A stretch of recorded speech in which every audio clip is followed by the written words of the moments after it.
Injuries are piling up, and your league mates are going to be unloading fab this week on the waiver wire. Our best advice: wait out the storm and consider some low-cost options that you can be stashing that we're going to be revealed tonight on the IBT podcast. So sit back, grab a drink, and relax. You know we've got you covered. Coming right at you.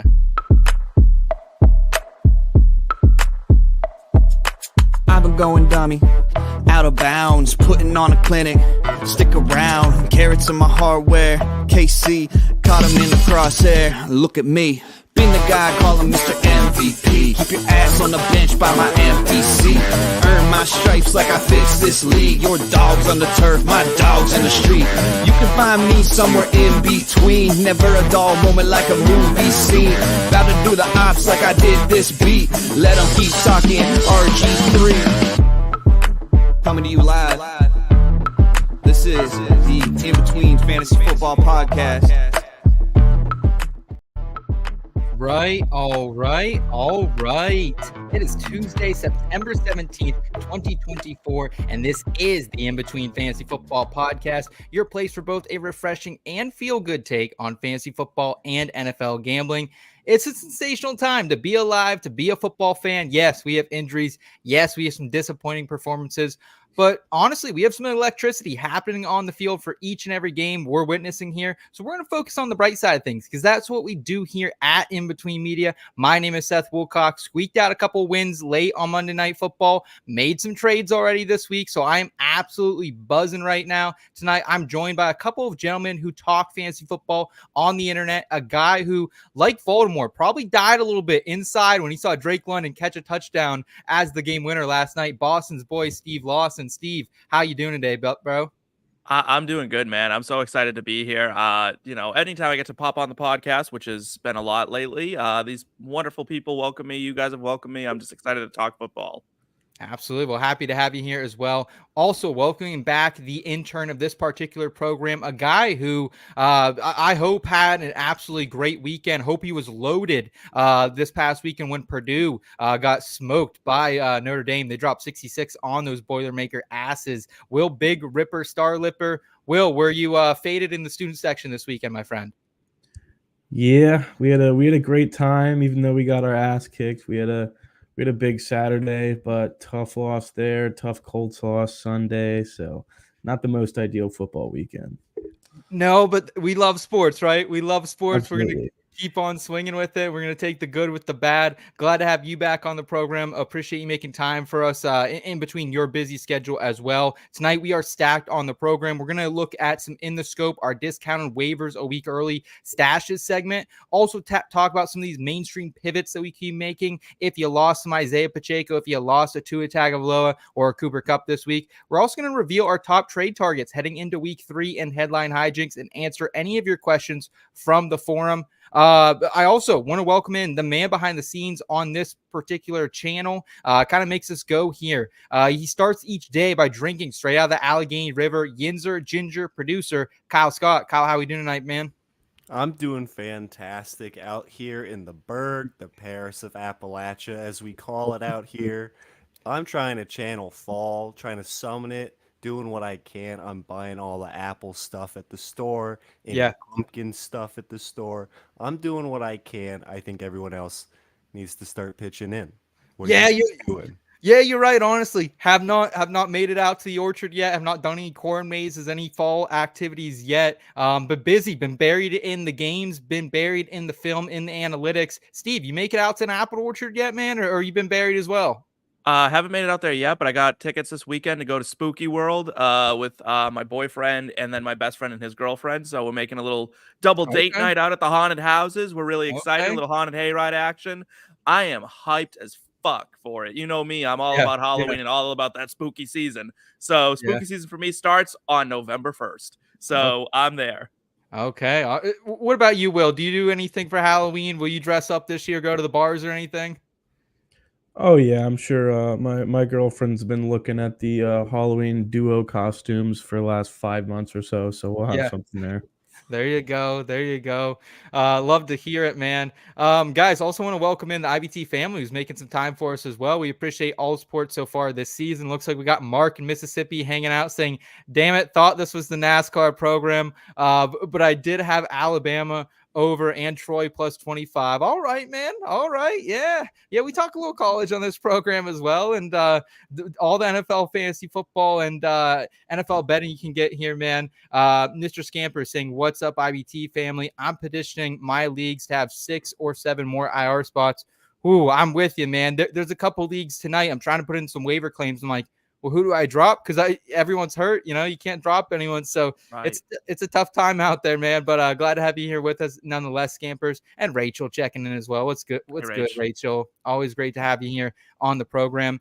And guys, easiest way to support us if you are new to the channel, if you happen to stumble upon us on the YouTube algorithm, thank you so much. And easiest way to support us is hitting that subscribe button, giving this video a thumbs up if you enjoyed it. And let's go ahead. Let's jump into the action here with a little In the Scope. Requesting permission to engage. In the Scope. All right, in the scope, we are looking at waivers a week early. We are going to talk about some of these mainstream waiver wire targets we can get on potentially after waivers or before waivers run. Maybe they're there after your waivers run as well. And then we're going to talk about some guys that probably can pick up for 0 to little fab here after everything runs. We've been swinging a hot bat with this. I called Wan'Dale Robinson last week. We hit the anytime TD on him. That was one of my saving graces this past weekend. So appreciate you, Wan'Dale. Let's start with the quarterback positions for the mainstream targets. So we do have Justin Fields owned in just about 31% of leagues. Derek Carr, who's getting a lot of buzz out there. The Saints could be legit in this Kubiak offense. 9.9% roster on ESPN. Geno Smith, he has a good upcoming schedule as well. 16% rostered. Will, if you lost Tua on Thursday Night Football, he's now on IR after another concussion here. Does plan to return, but we don't have a timetable for him yet. Who do you prefer to pivot to on this list? And are you spending up for any of them, whether that's Geno, Derek Carr, or Justin Fields?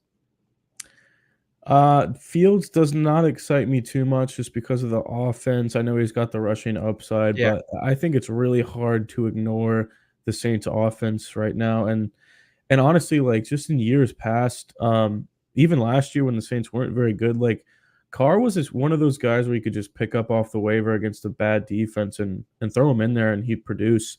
But with the way that Kubiak has this offense going absolutely nuts, 15 straight drives scoring, I'm completely okay riding that out until the regression comes, if it even does. Carr has to be a target. Okay. How much fab would you probably spend on him, Steve, if you did need someone like Derek Carr? If you lost to, if you have Jordan Love, you're not sure if he's going to be back as well. Would you drop 10, 15%, or do you think that's, maybe too much for him? No, I'm not dropping that much on Derek Carr. Listen, I think the Saints offense has been electric this to start the season, but remember, a lot of this is coming on really, really big plays, right? Like there's been 2 Shaheed touchdowns that have been monster touchdowns. Alvin Kamara took a screen pass 57 yards for a touchdown. Listen, that's just not going to happen all that often. I don't foresee them I don't think they're going to become a bad offense by any means, but I don't think Derek Carr is going to have the benefit of 150 passing yards from 2 plays. Of those quarterbacks, I'm still going Justin Fields. He was an iffy PI call away from having a touchdown pass, and then an offensive holding away from having another 50 yards tacked on to his point total. Listen, Justin Fields' floor is the best in the league. At this point, he runs so much. It's just he was 2 plays away from having a really, really good fantasy day. Yeah, I'm with you there. Will, would you pay up over 10%, you think, for Derek Carr? Would you rather get one of these guys that's going for a little bit less? I'll talk about one later in specific. No, I don't know about that. I would agree on that one. Especially with people like to talk about the tight end position doing kind of subpar. I think you could argue that for the top quarterbacks, that the elite quarterbacks. I think the guys like Baker, Fields, Carr, Geno, like these guys that were grabbed off the waiver, all of them are extremely serviceable. So I wouldn't be looking to throw a whole bunch of fab out there for a guy in particular. Okay. Yeah, that's great advice. We got Sawyer checking in saying, does Chase turn it up in panic mode with him and can't trade him for what I want? Hey, we're going to talk about that a little bit later in the show here, Sawyer, so hang with us. I know Steve wants to touch on Jamar Chase later in our trade targets, so he'll tell you whether he's buying or selling him. Don't you worry about it. And Albert hanging out with us. What's up, Albert? Good to see you, man. Saying good evening, IBT. Good to see you, Albert, as well. I want to talk about some of these running backs here. We got Carson Steele, kind of the man of the hour here after Isaiah Pacheco goes down with a fractured fibula that he suffered in the second half of Sunday's game against the Bengals. Bucky Irving getting a little bit of buzz now as well. Talented back out of Oregon, 29% rostered for Bucky Irving. Tyler Algier right on that line. He needs to be rostered more than 49% of leagues out there. Ty Chandler, kind of same type of deal. These guys are both getting work behind the starter. Rico Dowdle kind of in that mix with Zeke as well. Let's just get these guys to 50% so we don't have to talk about them each and every week, please. Alexander Madison, if you want to take a dance with the devil there, maybe Alexander Madison's your guy. Got in the end zone here again recently. Jalen Wright, Jeff Wilson Jr. is banged up a little bit. The talented Miami running back coming out of Tennessee. Could he be a guy? He's only rostering about 0.25% of your ESPN leagues. Justice Hill out there. Antonio Gibson. I know that takes Steve 6 to midnight real quick. Hearing Antonio Gibson's name out there. And Damian Pierce, I'm not sure what the status of Joe Mixon is. He was going to get some evaluation done this week. Did leave that game, came back, left again. Damian Pierce was injured this past week. He could be the guy. Maybe it's Cam Akers. Maybe we don't want to touch this Houston backfield if it isn't Mixon. Will, is there one guy in this group of overall mainstream waiver wire targets at the RB position that like, hey, I got to have it, or are you okay missing out on this group this week? The biggest one here for me is Ty Chandler. He's a guy that I drafted and in most of my leagues is not available, but I continually get a lot of these questions through my own videos and my own fantasy content about should I pick up Ty Chandler. I'm like, holy shit, I didn't know he was available like that in a lot of these leagues. I think that he is one of the top handcuffs at the position if Aaron Jones were to go down. And we know Aaron Jones's history, especially with his age. Like, I'm not going to predict injuries or anything, but and the way the injuries have been going lately, it's something that could obviously happen. But I had a comment on Dave Kluge's tweet the other day about him being a top handcuff, and Dave was like, he's kind of carving out a big enough role to possibly be thrown in there at the flex position. And you know, he outproduced Aaron Jones this week. He gets a little bit of work in the receiving. He had a few catches in week 1. He's a guy that I'm certainly targeting. And then the other guy, not as much, but he excites me more than anyone else in this list would be Bucky Irving, continually outproducing Rashad White. Now, that's somebody that I don't think will have a role unless Rashad White were to go down. I know he tweaked his groin in week 2, so that's something to monitor. But if you know he's continually outproducing Rashad like game by game, he could be carving out a role. Okay, yeah, and I have fucking pulled my groin a couple of times. It is no fun. That is a lingering son of a bitch injury as well. So something to keep in mind there. That I do think Bucky Irving and Ty Chandler should be rostered in all leagues. Ty Chandler is just a great little scrappy back. We saw it last year at times, and we saw it in his collegiate days as well. So excited for what he can do behind Aaron Jones here. Steve, I want to ask you about Carson Steele, kind of the man of the hour here. Yeah, undrafted rookie. We have no CEH in this backfield. He went down with an injury in the preseason. We have Samaje Perine recently signed to this team and Kareem Hunt on the way as well. Now we don't have Isaiah Pacheco. We don't know the exact timeline. It is a fractured fibula. If it needs surgery, it could be potential regular season ending. If not, maybe we see him back in 6 to 7 weeks. How much fab are you pushing in for Carson Steele here? Not much. So with the signing of Kareem Hunt, what that tells me overall is that they're just not terribly confident in what they have behind Isaiah Pacheco. No one else really touched the ball that much. I know Carson Steele got a few carries in that game. I think he's probably the one who's going to benefit them. He's going to benefit the most from the early down work, I think. And then the other two guys are going to come in on that passing down work. And it's just not going to be enough where you're going to feel really good about starting any of them. I don't think it's a backfield you want to touch anymore. How do you feel about it, Will? Are you going to get invested anywhere? Do you think Carson Steele has enough juice that he can maybe secure at least the goal line role there? So I spent all my time, Sunday once we started hearing the Pacheco news, like kind of figuring out which one Carson Steele or Samaje Perine, and I was kind of leaning on the Carson Steele boat, but it's never like a good thing. I feel like when you're, if there's not a clear like handcuff and you're deciding between two, and then they add a third one into the mix, I don't think there's going to be too much value from any of these guys. I do like the kind of upside of Carson Steele getting the touchdowns, but none of these guys are anything I would spend too much fab on. I'm not too excited. Well, remember last season as well, we had the situation with the Rams. We saw Kyron Williams go down, and it was Zach Evans there. Everyone was spending all their fab on Zach Evans the 1 week, but we also had some other not Donta Foreman. Oh my gosh, Royce Freeman. Thank you. Yeah, we had Royce Freeman kind of enter the fold there. Henderson was back in the mix as well. So yeah, I think this could be one of those situations. I would say, like, if you need a running back, if you lost Pacheco, I don't mind throwing out 15% of your fab on Steele to see what they have in the kid. Maybe it's a situation like Pacheco where they do get a little juice out of this guy. But I think unless you're truly desperate, I'm okay with kind of missing out on a lot of these top flight guys and just seeing what we can kind of get here later on after waivers run. We'll talk about some of those targets later on. Rachel asking, on her 0-2 team, would you drop Dowdle, Bucky Irving, or Palmer for any of Carson Steele, Foreman, Braylon Allen, Wan'Dale Robinson, Josh Reynolds? Wan'Dale needs to be rostered, Rachel. I have no issues dropping Josh Palmer. I was going to say, is that Josh or Trey Palmer? Because I'm like...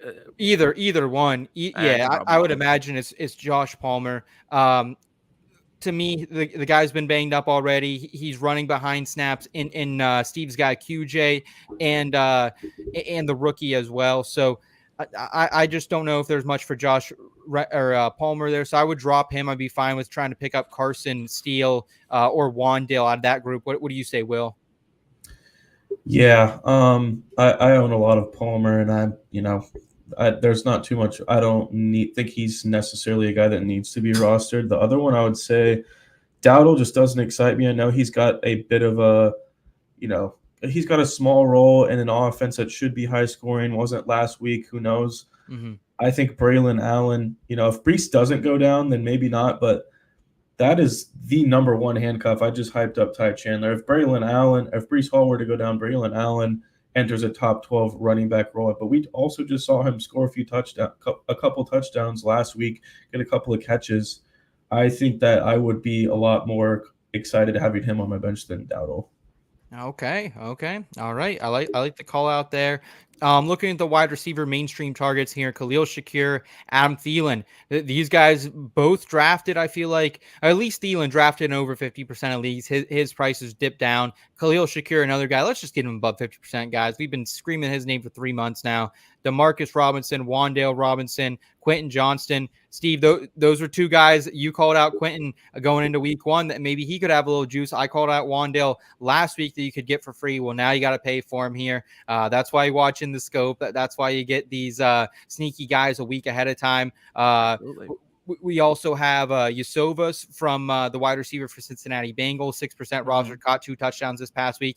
And Jalen Naylor as well, coming out of the Minnesota Vikings. Talented guy. He's been in the system for a couple of years now, scored in back-to-back weeks. Might be worth a look if Justin Jefferson does miss time. Not expected to, just had some type of quad contusion, it looked like over the weekend, so he should be good to go. But we still have Jordan Addison banged up as well. Steve, how much does Andy Dalton change the outlook for some of these Carolina Panthers that could already be on the waiver wire? Xavier Legette, Deontay Johnson, and most notably Adam Thielen, who, like we said, available in over 50% of leagues now, just after week number 2. It significantly changes their outlook at this point. You cannot look at what Bryce Young was doing and think that there was any possible way that those wide receivers going to have any sort of impact. He just didn't know how to get the ball out of his hands. And unfortunately, at this level, at the NFL level, you have 2-3 seconds at most to really get the ball out of your hands on like 80% of your plays. He just wasn't used to it. He wasn't used to having a bad offensive line. He couldn't read the defense fast enough. Andy Dalton changes the game so much for these wide receivers and this offense. I don't think it's going to be great by any means, but it's certainly going to improve with head coach who's a great offensive mind. I do think this has spelled out the end of Bryce Young potentially at the NFL level altogether. I don't Wow. anticipate him ever seeing a starting role again. Mhm. He just doesn't have it. And anyone who really looked at his pre-draft prospect really should have known that.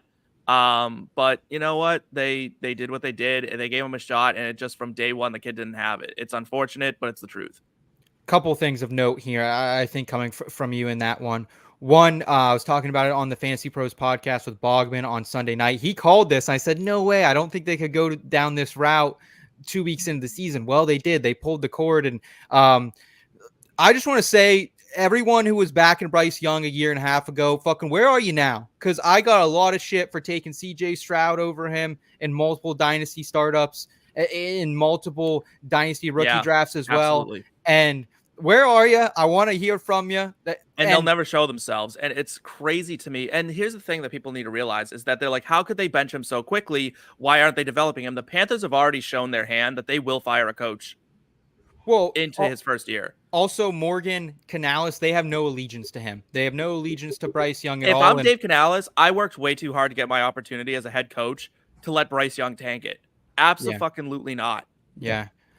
How do you feel about this wide receiver room, Will, now that Bryce Young, who looked like a fucking preschooler when he showed up to training camp this summer with the big backpack on, how do you feel about this receiver room? Do you think we can eventually find some value in it with DJ, with Leggett, with Thielen? Yeah, so I mean, this to me in the offseason was like one of those crowded receiver rooms a little bit where you didn't really know, outside of Deontay Johnson being hyped up to be an alpha from Dave Canales, you had a little bit of hope with all the Dave Canales hype. Can he transform Bryce Young, adding pieces, and Jonathan Brooks? Can this offense be better? And so there was kind of a good bit of hype for each one of these guys. And after 2 weeks, it's all out the window. None of them are startable, not even Deontay Johnson. Thielen and honestly, all of them except Deontay were borderline droppable to me. But now I think with Dalton, I mean, we saw him 2 years ago, with the Saints. Be a pretty serviceable quarterback, even for fantasy a little bit. So I think it goes from, back up to it's not the offseason hype that we hoped this offense could be electric or anything like that, but it certainly moves the needle for me. Yeah, I'm with you there. I think they're at least rosterable until otherwise noted. The Red Rifle, man, you can never doubt the Red Rifle. So appreciate that call out there from Will and Steve. Last thing here on the mainstream targets, we have Hunter Henry rostered in just 10% of leagues, and Colby Parkinson still under rostered in my opinion. Didn't have a great game here in week number 2, but no, Rams really did. My question for you, Will, can we trust Hunter Henry? Because we see this, he almost seems like week 2 every fucking year. It's like week 2 or 3, this guy pops off. He gets double-digit targets, has a touchdown, has a big game, and then he slowly sinks back into doing what Hunter Henry's kind of done his whole career and just disappear as the season progresses. I think especially with how dog shit the fantasy tight ends have been this season, he's moved up a lot for me after just showing 1 week. And especially with, we talked about the lack of wide receivers that the Patriots have. They don't really have anybody. This guy could be the wide receiver one we've been trying to find in the offense. And the thing for me is he hasn't even scored yet. And that's something that he scored a lot. I think it was last year or the year before. He was throwing up touchdowns. He was one of my best ball dart throws for the touchdown upside. And if he's going to be, I don't think he's going to be maintaining 12 targets or anything like that. But we've also seen his offense is not bottom 2 like we thought it was going to be. So I think he's worth a dart throw. Every time I the Patriots game comes on and it's like, man, they're moving down the field, and I'm just so surprised to see it. But they've been very consistent there under Jacoby Brissett. So I like it. I like the analysis. I still I just don't know if I can get in bed back with Hunter Henry. Can you do it, Steve? Are you getting back in bed with him? No. I've been. You know what? Here's the things you and I might have, Seth, on Will a little bit is that we're old. We're a bit older than him. And we've been down this road so many times with Hunter Henry, and it's just it's like getting back with your ex, but it's like getting back with that ex. You know what I mean? it's just they've done you dirty so many times, you know, and every time you think they're going to change and they never change. You know what I mean? Like, this is going to end in tears and, you know, on the bathroom floor, like hugging the toilet after a really bad week. So, you know, it's just not really worth getting back into bed with Hunter Henry for. That's how you catch something.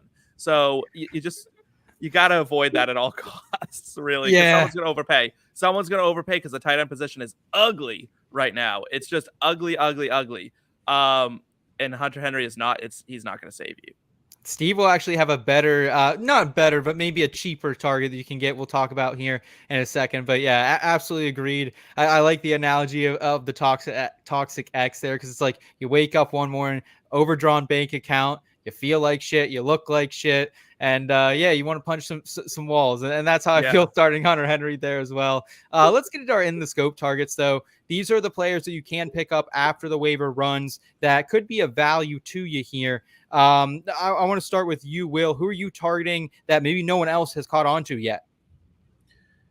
So a lot of the guys that I considered putting, I knew we were going to cover in the last segment, but I haven't heard a peep out of from anyone talking about Jalen Tolbert for the Cowboys. And for me, along with like Jake Ferguson's injury and the lack of weapons they have outside of CeeDee Lamb, and people are on the Brandon Cooks hype train and fell for it after week 1. And I don't think, you know, all the touchdowns he had last season, I think easily tricks people.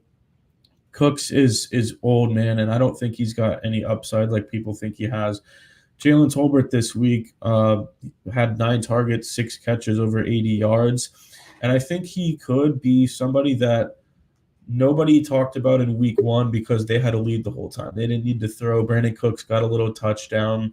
CD had his own production, but they were whooping the Browns and didn't need to throw. And then they're down in this game. They need to throw a lot more, but this is going to be a pass-first offense. We know what the running back situation here is. It's gross. It's not a good run game. They were first in points per game last year, and I don't expect that to be the same, but this is still going to be a very good offense that is going to be very pass-heavy, very capable quarterback, and a wide-open receiver room for the second option on this team. I like the call out, and I think maybe just the trepidatious is, especially like with the internet crowd who's been playing Dynasty for a long time. It's like a couple of years ago, people were spending late second, early third round rookie picks on Jalen Tolbert, and just kind of never came to fruition. We've seen him pop up here and there, but I remember even his rookie season, there was a lot of hype that, hey, maybe the Cowboys could produce a third wide receiver that was kind of back in the Michael Gallup still being relevant days as well. But I like the call out. Like, I think he's a good speculative ad, because if he does it again here in week number 3, you know he's going to be the top ad or one of the top ads in week 4. So I like the foresight there from Will. I want to mention my in the scope target. I want to start out by saying this guy, if what he has allegedly done, any of it is true, he's still a piece of shit. But this is a game I'm trying to win at the end of the day, so I'm going to have to use him in some places where I'm quarterback needy. It's Deshaun Watson, quarterback from the Cleveland Browns, roster in just about 31% of ESPN leagues right now.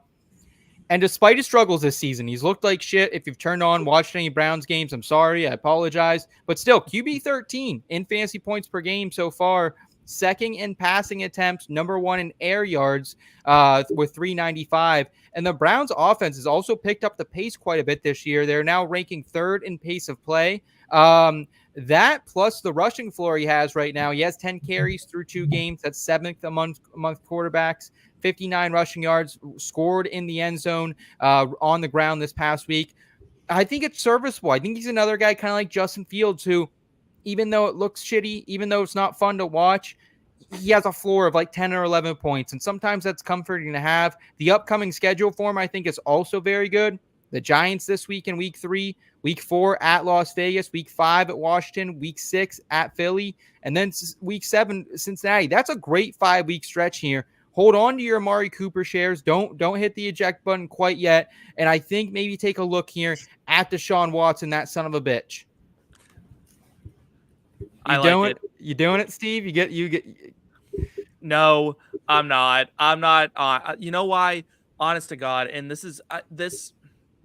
Listen, fantasy football is a game, and you're right, and we're playing to win, but I'm also playing to enjoy it, and I am not going to sit there and watch my quarterback, Deshaun Watson, just play the ugliest game and rely on him stumbling into the end zone to produce a serviceable week, right? Like, I just don't.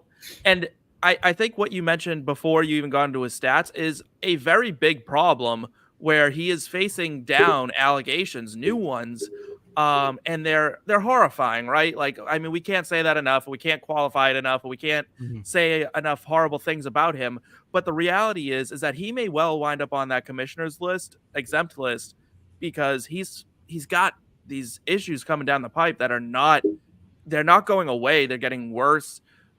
I don't love Deshaun Watson. I would much, much rather go after Justin Fields or someone else, like even Derek Those Carr. guys are going to cost you, though. I'd rather just put in a zero bid, get Deshaun Watson, and I then think you you have can him zero for... bid Derek Carr at this point. No. In a 1 QB league? Oh, mate, I don't know, man. I think whoever lost to, I know there's some shady quarterbacks. Whoever punted quarterback this year is not in a good spot because they probably ended up with like Caleb fucking Williams or Trevor Lawrence, Justin Herbert. Yeah, so I think there's some people out there who will pay up for Carr. Are you willing to take a dabble here with Deshaun Watson? Like, because I get it. It's not good looking at all, but I just think there might be something here with the rushing floor and the great fucking matchups on tap as well. Yeah, I mean, he was one of my off-season sleepers for the exact reason of I don't care how bad he looks. The rushing upside allowed him to have 3 top 10 finishes out of 5 full games last season. Oh, wow. So that's why he's just like a dart throw. I'm like, I don't care if he's good. I don't think he's going to be good, but with the rushing upside and maybe he could figure it out a little bit or be streamable. He's there. I do certainly agree he will be less expensive than the other guys especially that we talked about on the mainstream. So, I mean, we'll find out tomorrow, but that's definitely somebody, you got to have room on your roster. Yeah, absolutely.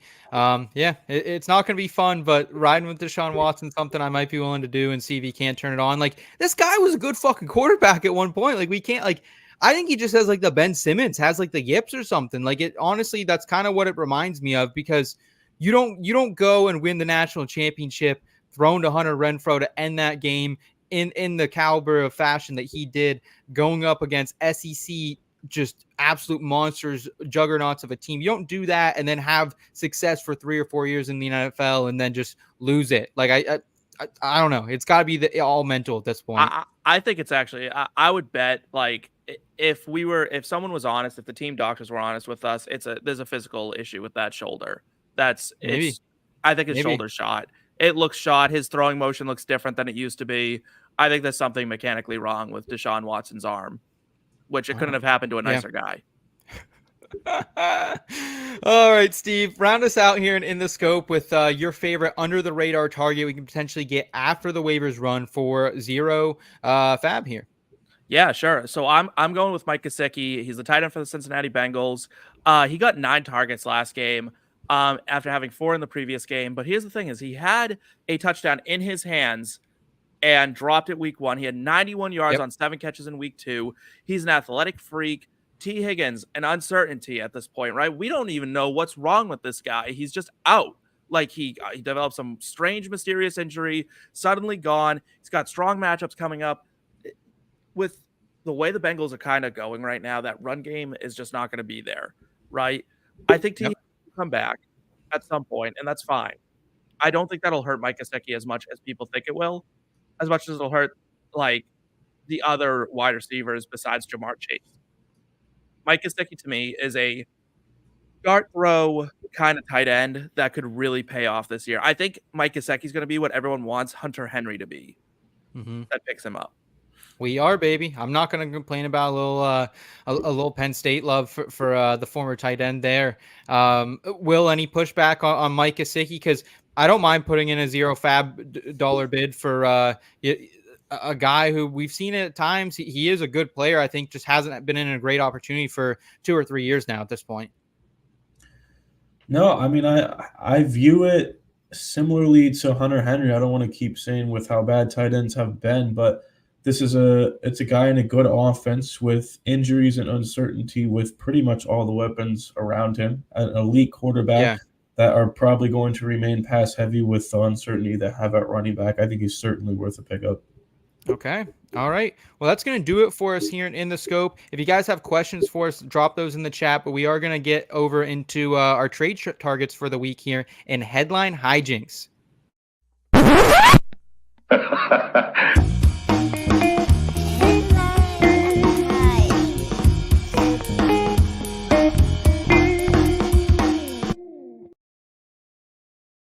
All right, headline Hyjnx. We are going to talk about our biggest fantasy football trade targets ahead of week 3. These could be some buy lows or some buy highs as well. I know no one ever wants to pay full price for anything, especially in this fucking economy, but sometimes you gotta when there's talent out there and people know about it. So we're going to give you a witty headline for our favorite trade targets across the league. Steve, kick us off, man. Sure. My first headline is Brock you like a hurricane. And that is I am telling you, go trade for Brock Bowers. And listen, the window is rapidly closing in redraft to get him at anything less than prime Kelce value. And you're about to get prime Kelce production out of this guy. He is that good. We knew he was a generational prospect. We knew he was an athletic freak. We knew the Raiders wanted to get him involved. Listen, you do not draft a tight end in the second round and then draft one in the first round the next year unless you're like, this dude is him. And he is him. This guy is a field stretcher. He is their possession guy. Him and Devontae Adams, they looked good. Mm-hmm. They looked good. Brock Bowers is the guy you want to target in trades. And I know he's going to be a little expensive, but for that position, how shallow it is, you want to pay up. It's an advantage that you just won't get otherwise. This is one of those situations where you are going to have to pay up and you are going to have to pay top dollar for him, but you're probably going to have to pay more here down the line if you were to ever want to go and get invested with Brock Bowers. And this is the thing about Gardner Minshew led offenses as well that I kind of love is like he targets the shit out of his top players. Michael Pittman Jr. had a stellar last season under Gardner Minshew. And now, I just traded away Michael Pittman this week in a couple leagues. I'm trying to trade him away in other leagues I haven't because he's not getting that same high volume. Well, he's still getting a high volume, but it's at least as far as the target share, but it's just not a high volume passing offense. But Gardner Minshew can deliver that. One of the only quarterbacks, and he is the only quarterback with over 250 yards in the first 2 weeks. So I like this call here. How do you feel about the Minshew offense in general, Will? It's not really the offense that I'm excited about. It's the usage. I almost chose Brock Bowers for this. I decided to go the buy low route, so we'll talk about that. But genuinely, with the usage we've seen right outside the gate in 2 weeks, this team plays Carolina this week. So if you're going to trade for him, you have to do it now. He hasn't even scored yet. He's going to start scoring. Mm-hmm. And might be bold, but I don't think I would rather have anyone above Bowers than Trey McBride at the tight end position right now. Wow. Okay. All right. So I guess we'll stay with the tight end position. We'll go to my first target for trades here ahead of week number 3. It's a guy that I still do value ahead of Bowers. So high school. Give me a little Travis Kelce, baby. That's referring to, of course, the song that T Swizzle wrote for this man. Did you guys see Jason Kelce's moves ahead of Monday Night Football? Oh, that guy was. Teach me how to dance like that, guys. That's like I want to learn how to do that. That was sick. That was awesome. Oh, he's got rhythm. That, you know what it is? You got to have the confidence to do it. You just got to let your hips go. Yeah, absolutely. Looking at Travis Kelce here, though, like it feels like the most obvious buy low of all time. Like I don't need to go into his accolades. I don't need to go into his career stats for you, but I will tell you why his perceived value is lower than I think his actual value is. One, he had a big play called back last week and almost had a touchdown as well. They did the little shuffle pass towards the goal line, was just short. I think the Chiefs will also have to be a more pass-heavy team here without Isaiah Pacheco. I think this kind of becomes almost like a Dallas-like offense where, hey, we got a bunch of Jags in the backfield. We're going to have to pass it a little more. KC is 22nd in passing percentage. Mahomes is 19th in passing attempts, 26.5 per game.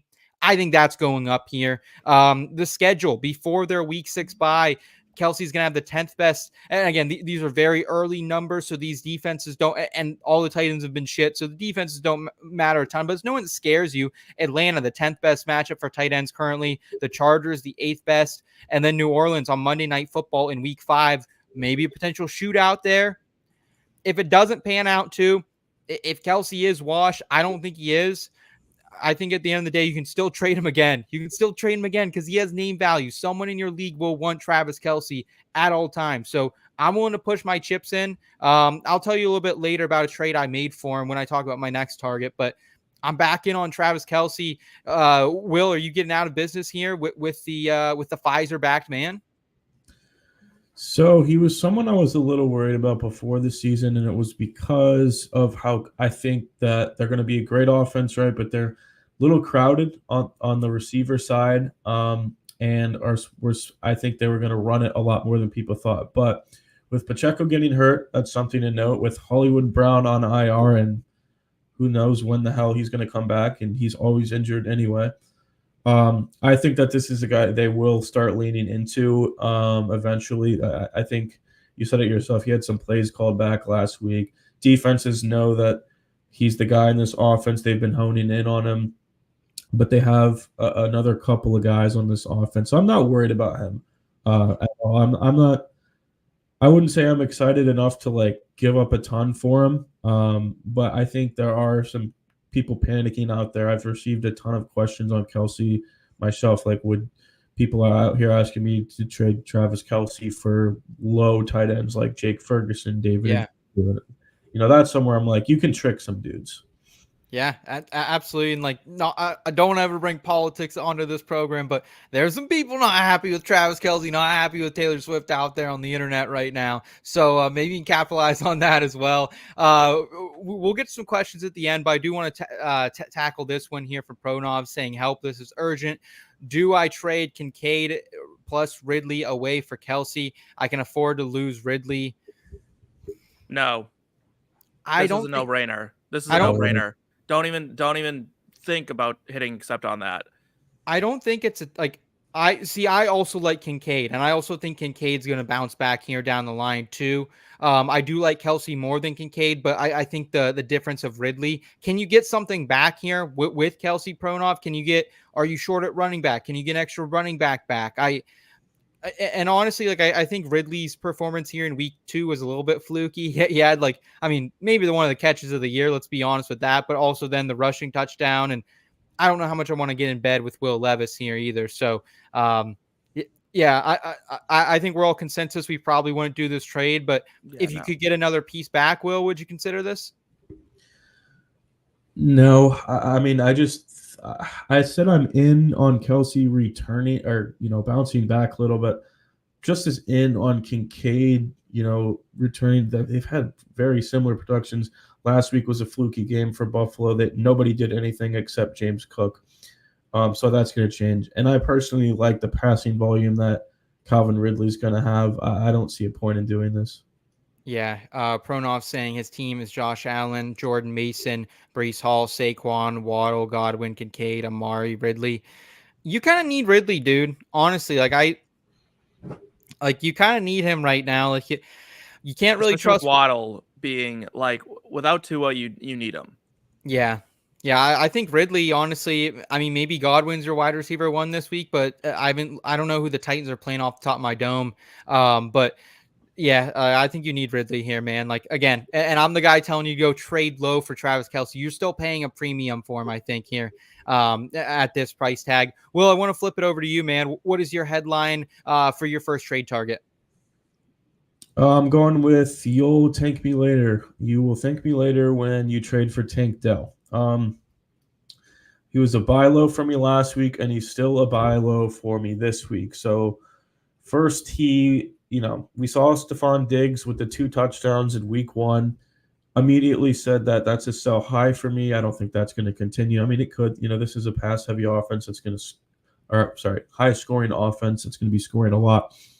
But Tank Dell had more targets than Stephon Diggs. He had more yards than Stephon Diggs in week 1.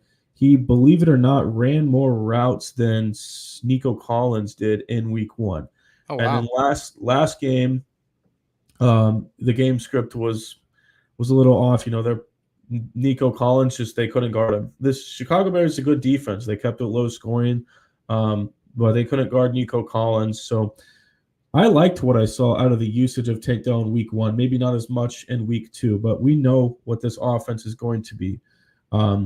You're not always going to get the weeks from him, and we've seen two below average weeks, but you are going to get good weeks from him. And I've seen people panicking, like putting him down there with Terry McLaurin and the guys that have just been doing nothing. Christian Kirk, he is going to have good weeks, and I think he is one of the cheapest people out there that's everybody's panicking on.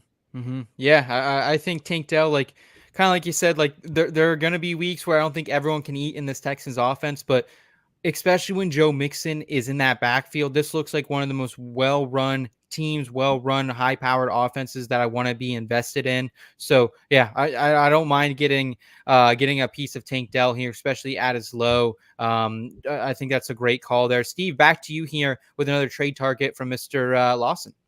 Yeah, I'm going with the Chase race. Listen, right now, Jamar Chase is probably going to be the cheapest you can get him on the season. Yep. There's no way you're watching this Bengals offense and saying, I feel so good about rostering Jamar Chase with my first round pick. Like, it's just not happening. He's looked bad. The Bengals kind of looked messy. And that's without T. Higgins being there. You thought he'd get all the targets because he's not there, and who's going to do that? What it's done is it's allowed defenses to just bracket Jamar Chase. They're doubling him at every turn. And so what they're saying is you will have to beat us with someone other than Jamar Chase because you don't have another number 1 receiver here. So when T. Higgins comes back, that's going to change. That's going to change pretty dramatically. I think Jamar Chase will wind up finishing probably top 15 this season. I would say real chance at top 12, solid chance of being top 10. It's an early season struggle. We've seen it happen. We've seen him overcome it. And he's that receiver who can go for 35, 40 points real quick.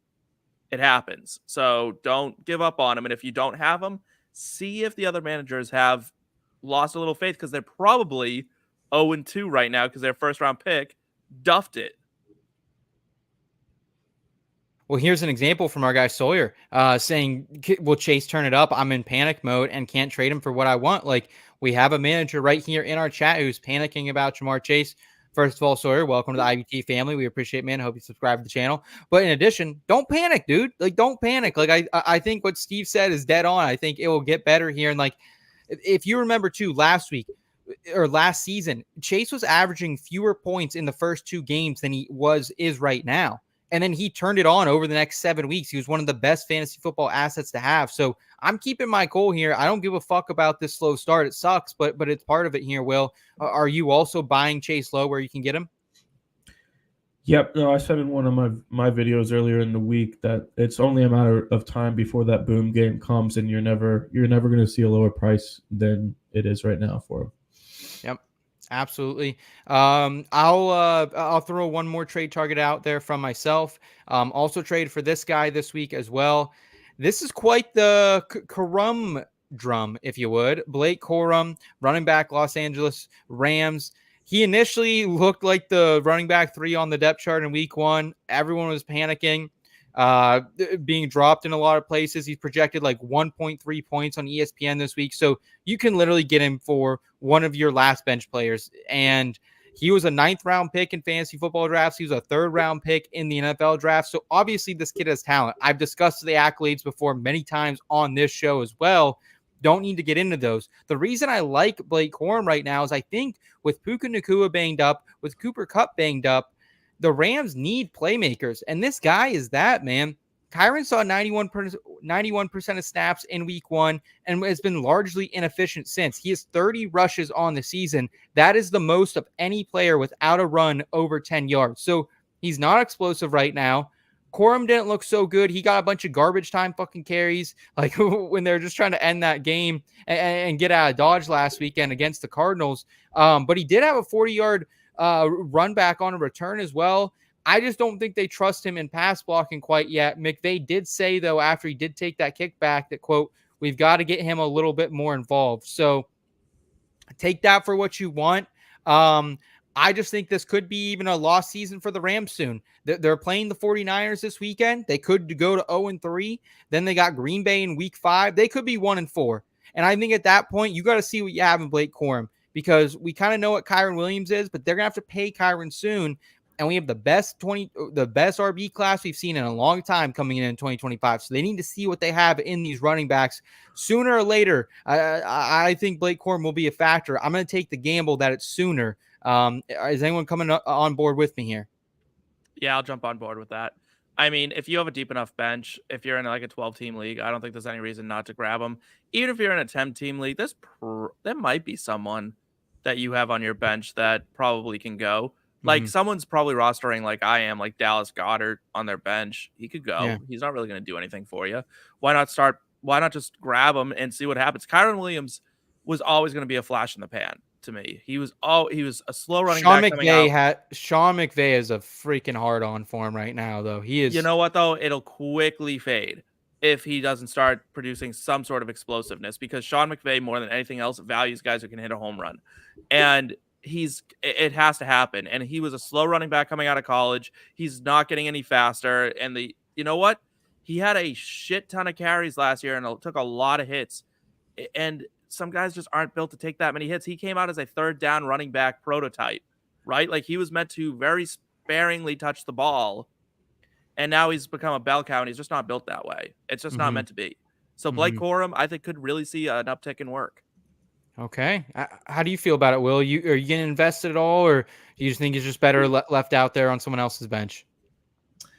I mean, I get this stash. I mean, we drafted him early in best ball, especially not for the first half of the season. I mean, people spent a pretty expensive pick on him and then just dropped him after week 1, which didn't really make sense to me. But my problem is I think the reason Kyron's struggling is the same reason that Corum would struggle. Not only are Puka Nacua and Cooper Kupp injured, this offensive line is unreal. Like I don't know if I've seen that many injuries to an offensive line in a while.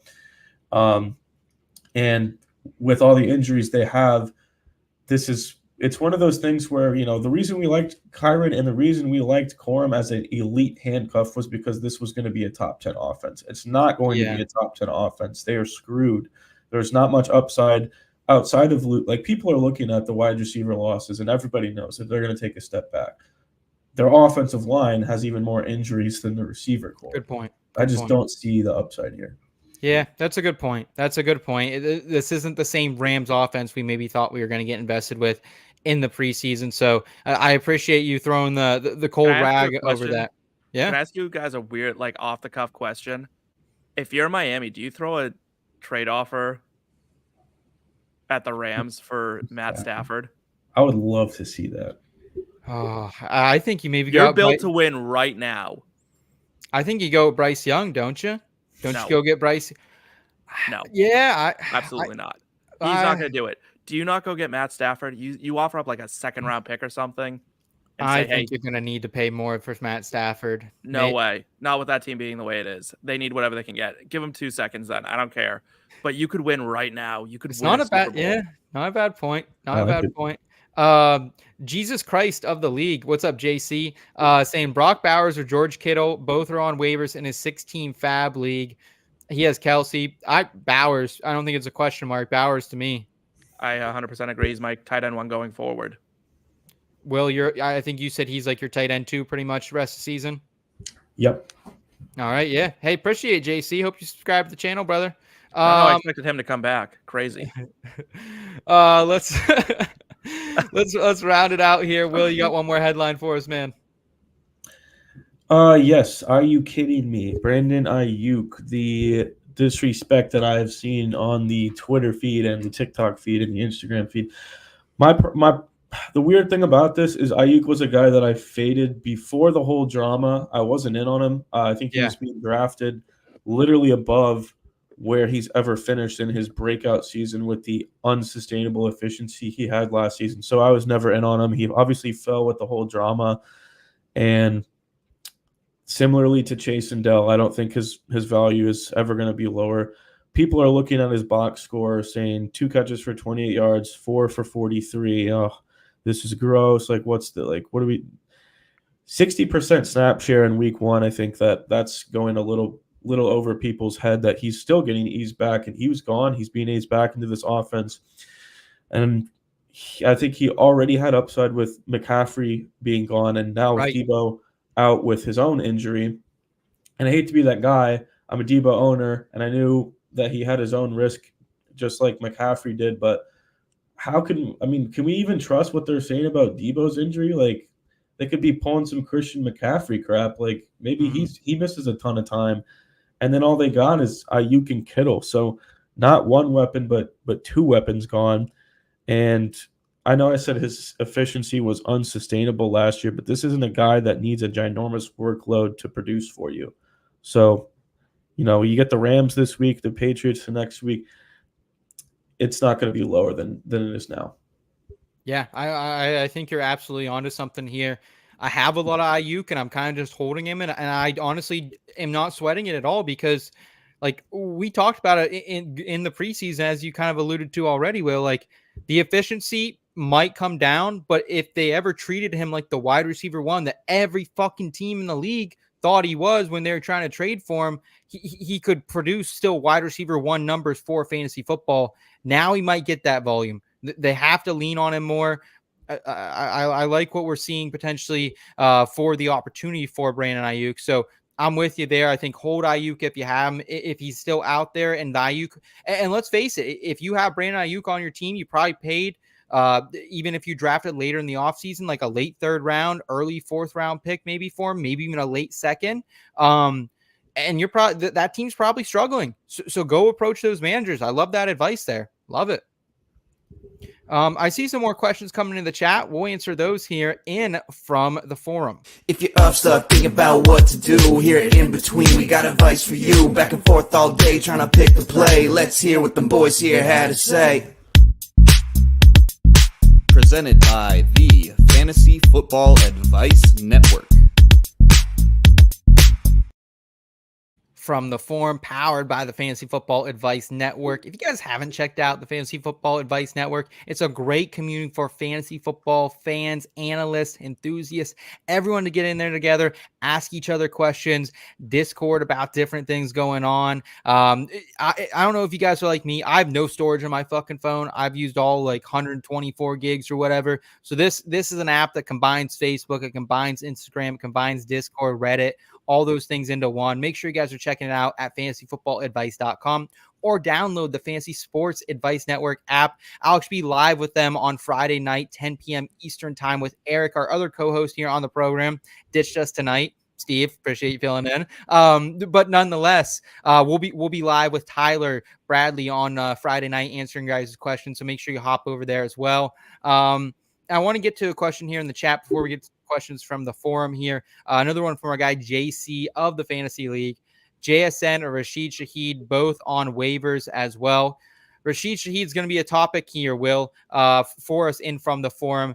Are you buying this that maybe if the Saints offense can have some stability here? We've seen flashes from Shaheed for 2 years now, and he's kind of the guy, I think it was Field Yates who put out on Twitter his touchdowns. They've all been like 30-yard plays, 40-yard plays, kick returns, punt returns, big plays.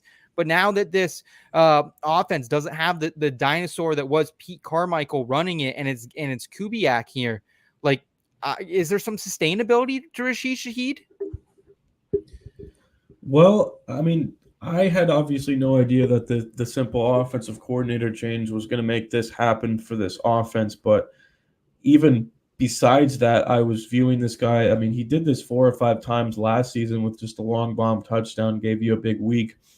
I don't think that's something he's going to be doing every week. So I don't think it's a sustainable thing, but I do think you're still going to get that every couple of weeks. There's going to be a bomb, and I don't think anybody has any idea how sustainable this offense is. If it's going to keep producing like this, it's probably not. But I still like him as the second option for a guy with a quarterback that looks decent, an offensive coordinator, and offense overall that looks good. The problem is I'm also huge JSN guy. Week 1 was interesting, but we finally saw what we wanted to see in week 2. So Yeah, JSN was one of my all-in picks, if you guys remember as well. So I was really happy to see finally got the target share this guy deserves. 12 targets in week number 2. It looks like Ryan Grubb is really showing his flashes as the offensive coordinator here in Seattle now. And Kenneth Walker, we don't know how long he's going to be banged up. So JSN could have even a bigger role here. They're kind of moving their offense through him a little bit to help move the sticks there. So I do also prefer JSN over Rashid Shaheed rest of season, but I think both are great here. And Steve, I want to expand on this question with more Rashid Shaheed talk and potentially propaganda as well. Would you trade Amari Cooper or Tyjae Spears for Rashid Shaheed? This is coming over there from the forum. This is from our guy Geezer. Would you trade Spears or Cooper for Shaheed? I'd trade Spears for him. Sure, absolutely. What's Tyjae Spears giving you right now? Probably not much. And he's banged up. And Amari Cooper, I mean, I don't want to say yes to that because there's a real chance Jameis Winston may come in and save this franchise's little life here. But Tyjae Spears, 1,000%. Listen, you know what? Do I think it's going to be sustainable that he's catching 50-yard touchdowns every game? No, it would be the first of his kind ever to do that. But what I do know is this offense is manufacturing touches for him in different ways. He's taking jet sweeps, he's taking rushing attempts, he's taking screen passes. A lot of different things are going on. They want Rashid Shaheed involved. He's probably the second most important player in this offense behind Alvin Kamara. So easy on Chris Olave there, my friend. He is. Like, let's be real. Like, we have to look at this objectively and say he blows the top off the defense. He's the one that's going to change the defensive game plan. No one has to game plan for Olave. He's a good player. He's great. I think Olave's drawing the double coverage though. I think they're rolling the cut. I think they're rolling. You're watching Rashid Shaheed on that last play in week 2 that he scored that touchdown, not the last play, but like his long touchdown. He ran by 2 guys. We're gonna start seeing them having to shell high safeties too high to keep him from doing that to them. Like, he is a real part of this offense. This is a vertical offense, and he is the vertical threat. This is what they want. Rashid Shaheed is the guy they want the ball in his hands because he's giving you the one-play touchdown drives. Yeah. I would absolutely trade Tyjae Spears for him. Amari Cooper, I'm up in the air on. I was kind of out on Cooper this year altogether, so I wouldn't be shocked if Rashid Shaheed ends up outproducing him the rest of the year. Yeah, I'm fine with ditching Tyjae Spears here for Amari Cooper, for Rashid Shaheed. I don't know what that movie is. Maybe you can tell me, Steve. But you know that GIF on Twitter? It's like, hold that. Like I'm that right now for. Let me look it up. For Cooper, the Giants, Las Vegas, Washington, Philly, Cincinnati. I talked about that earlier in the program. Those are the matchups coming up for Amari Cooper. If he can't do it this weekend against the Giants or in the next 2 against Vegas or Washington, then hey, Braveheart. Okay, yeah, there you go, Braveheart. Great film there as well. So yeah, I will stay packed here with Amari Cooper. I will sell Tyjae Spears for Rashid. Are you getting on that train as well, Will? Yeah, no, definitely no doubt about it. Would give up Tyjae for Shaheed. I cannot give you a good analysis on the Cooper one. The problem is he's getting the targets. Or that's not the problem, but the problem is his quarterback. He's also hasn't been playing very well himself. And I was big on him in the offseason, but I think it is hard to pass up on an offense that has proven for 2 weeks that they're going to be a good offense, and another offense that's proven they don't have a quarterback.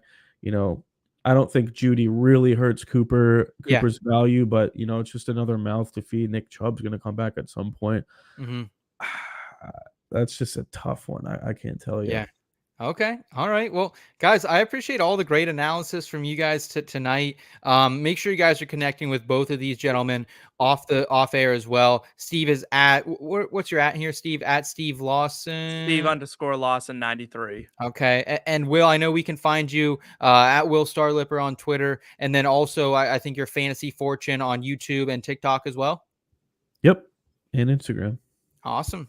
And Instagram, of course. Guys, as far as for me, Kyle, everyone at IBT, the easiest way to support all of us here and all the work everyone is doing each and every single week, make sure you're checking out the website, inbetweenmedia.com. We got a lot of great articles we're pushing each and every single day out there. Had a couple entertainment pieces come out today, a couple pretty good movie reviews as well, on top of the fantasy football NFL betting content. And we're here live every Tuesday, 9:30 p.m. Eastern time. Subscribe to the channel if you guys are new. Give this video a thumbs up if you enjoyed it. Come back, hang out with us again. And good luck here in week number 3. We hope the injury gods, we hope the fantasy football gods, the betting gods are back on our side here in week number 3. Until then, y'all know what to do. Keep in between. Thank you.